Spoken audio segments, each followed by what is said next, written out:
Sunday night, there was an incident involving the Tampa Bay Buccaneers. And it didn't get a lot of attention at the time. I think because we all assumed that Buccaneers tight end Cameron Brate was properly evaluated for a concussion when he went to the sideline after banging his head into Chris Godwin. Here it is, late in the first half, minute 35 to go. You see Cameron Brate inadvertently slam into Chris Godwin. He is on the ground. He gets up slowly. And they're in the 2-minute offense here. So if there's any issue with Cameron Brate, it's get off the field and let's get a guy on the field because we got to keep going here. We're trying to get down the field and score points. And they actually got flagged because Cameron Brate, it's clearly, he hit his head into Chris Godwin. Clearly. Clear and obvious. That's a standard we hear all the time when it comes to replay review. It's clear and obvious he hit his head into Chris Godwin. So they get flagged for too many men on the field because he doesn't make it off before they snap the ball. Cameron Brate's on the sideline. Mike Tirico pointing out the obvious. They're going to check him out, right? A few plays later, he's back in. And he's involved. Threw a pass to him in the end zone. Pass interference. Buccaneers got the ball first and goal at the 1. Didn't hit his head on that play as he went to the ground, fortunately. Had another play where threw it high in the back of the end zone, jumped up to get it, didn't hit his head there, fortunately. Because as it turns out, he did have a head injury. He did. Because he didn't return for the second half as he entered the concussion protocol.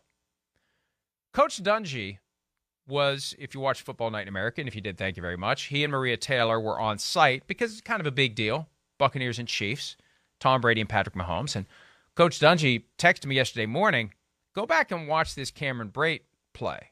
I was right there. I saw what happened. He never should have gone back in the game. Why was he back in the game? Isn't this exactly what they're trying to avoid? And it is because, remember, second impact syndrome. Look it up. We wrote something about it the other day. That's how high school players, not every time a high school player dies, that's the reason, but that's the concern. That's the impetus for the Zachary Lystet law that the NFL was instrumental in having all states pass to require that any high school player that has a concussion is kept out of action until that person is fully able to return and recovered from the concussion. Because if you have one brain injury and then you have a second one before the first one is resolved, you can have a catastrophic outcome that results in death. So we had Cameron Brate out there, back out on the field with a head injury that was undiagnosed. That's exactly the kind of thing that needs to be avoided. So I reached out to the Buccaneers yesterday morning to say, hey, can you explain to me what happened here? And I was told, well, we're looking into it. Coach Bowles is going to address the media later today, and he'll presumably address it then. So here is Todd Bowles, head coach of the Buccaneers, on the question of how Cameron Brate got back into the game after he clearly and obviously struck his head into the torso of Chris Godwin late in the second quarter. He went on the sideline. He complained of shoulder discomfort, nothing about his head. He was checked out 3 times. He just said, give him a minute. Nothing came up. He went back in till the end of the half. At halftime, he started having symptoms. Obviously, they were delayed, and he started complaining about that. They tested him. He's in the protocol, and we kept him out the rest of the game. Like I said, he complained of shoulder discomfort. He said nothing about his head on the sideline. Nobody called down. He was checked out 3 times, but he went back in till the end of the half. The concussion thing didn't come up till halftime. He had delayed symptoms.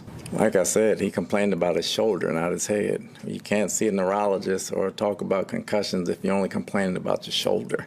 It came up at halftime where he started saying have symptoms about his head. So when you say your shoulder's hurting, you need a second for your shoulder, nobody's really checking out your head. And then you go back in and you find out at halftime that you have symptoms in your head, then you go concussion protocol. That's all you can do, really. I mean, we're not experts when you say it's about the shoulder.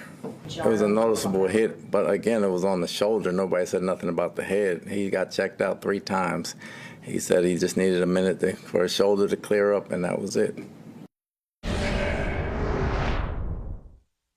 I'm not blaming Todd Bowles for this, although I think he needs to better understand the protocol because the NFL goes out of its way to make sure we understand the protocol. And I've got the document that I've received from the NFL, and I should have brought it up here with me today. The protocol is very simple. It's a flow chart. It activates with a blow to the head, obviously. Then it's an either or. that initiates the assessment of the player, at a minimum in the blue tent, or in some circumstances, back in the locker room. If the player reports or exhibits symptoms, activate it. And what Todd Bowles is saying in that mashup of his various answers from yesterday's press conference, because the reporters, to their credit, kept asking him about it, because this is another one of those, we all saw it. We all know what happened. How did this outcome transpire that the guy's back in the game just a few plays after he suffered a blow to the head that ultimately resulted in him being placed in the concussion protocol once they got a chance to take a look at it? So Todd Bowles is right. Okay, the player doesn't say he's got an issue. And these are all the plays of when he was back in the game.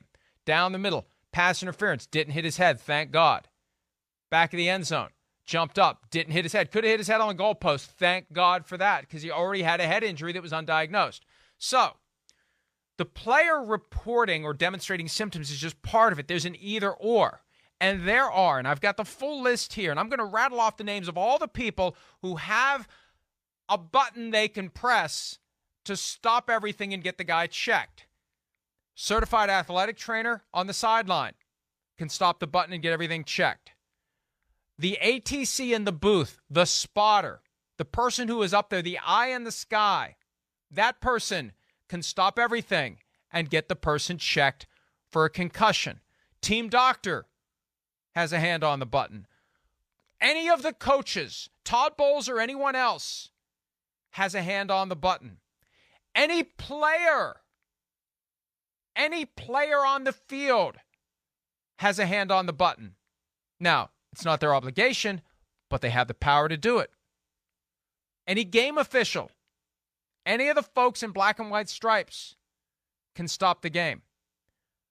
The unaffiliated neurotrauma consultant that's on the sideline can do it. The UNC in the booth can do it. So you've got, think about this. Because think about what we all saw.